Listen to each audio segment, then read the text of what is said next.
May nagtatanong kung paano ko daw ginawa ito. Kaya ginawa ko ng video. Tara. Punta na sa CapCut, new project. Pindutin itong video, add one. Walang ng empty background. Dahil ito, yung hindi gumagalaw ang camera, kailangan naka-steady. Ganyan lang. Tapos pindutin itong plus, add ang video. Ayan, ito yung video. Walang kayo ng video na ganito.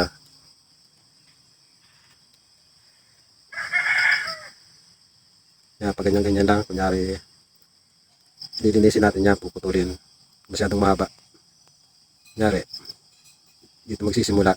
Pindutin itong video, pindutin ng split, mapuputol. Ngayon, pindutin itong video sa una. Di-delete yan, pindutin ng delete.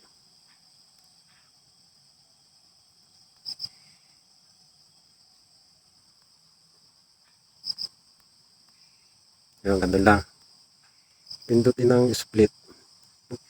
Puputulan siya itong dulong ito. Di-delete yan. Tapos pindutin itong video. Hanapin si overlay. Bababa yan. Yan. Habang nakaputi yan, hanapin si remove background, remove BG. Tapos auto removal. Hihintayin lang na mag-green check ito. Ito. Pag nag-green check yan, mabagal pa. Pasensya na. Yun, ngayon, nag-green check na. Itong check sa baba, pindutin. Tapos i-touch itong video. Ito, i-adjust yan. Ilalagay doon. Pwedeng palakihin yan. Hawakan ng dalawang kamay. Tapos hilahin. Tapos adjust. Yan, ganyan. Kunyari nakaupo. Apply natin. Yun, kunyari nasa taas na siya.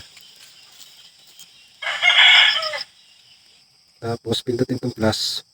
Mag-add ng video. Itong pakpak. Sa YouTube ko kinuha yan. Screen recorder ko lang. Yun, pindutin ito. Ibababa yan. Overlay. Yun, nasa baba na. Ngayon, touch yan. Pag nakaputi, hanapin si remove background, remove BG. Tapos piliin ito si chroma key. Ngayon, mapapansin nyo may ito, bilog na ito. Galaw-galaw. Pag nagkulay green, i-adjust itong intensity. Yun, pasin nyo na wala yung green. Tapos ito shadow. Adjust din. Ngayon, i-check yan. Pinutin check. I-touch lang ito. Ang pakpak na ito ilagay doon. Pwede rin palakihin yan. Yan. Hilutin lang ng kamay. Ilalagay doon sa parting yan. Tapos, pindutin ito. Arrow na ito. Hanapin ang layer. Ito, layer. Tapos, pindutin itong arrow na ito. Ito. Yun. Diba, nasa likod na. Pindutin ang check. Apply natin. Diba, parang may pakpak na. Masyadong mahaba. Ito. Puputulin niya na hanggang dyan.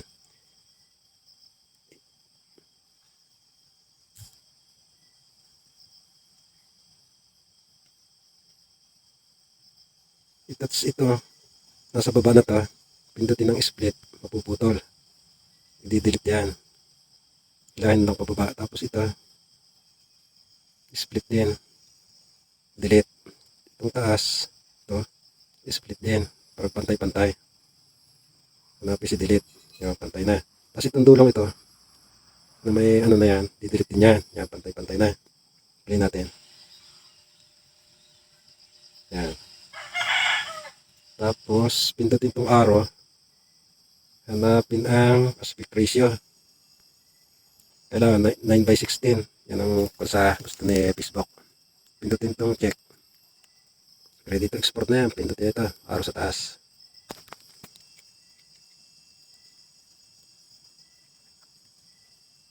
Tara, play natin to. Follow for more.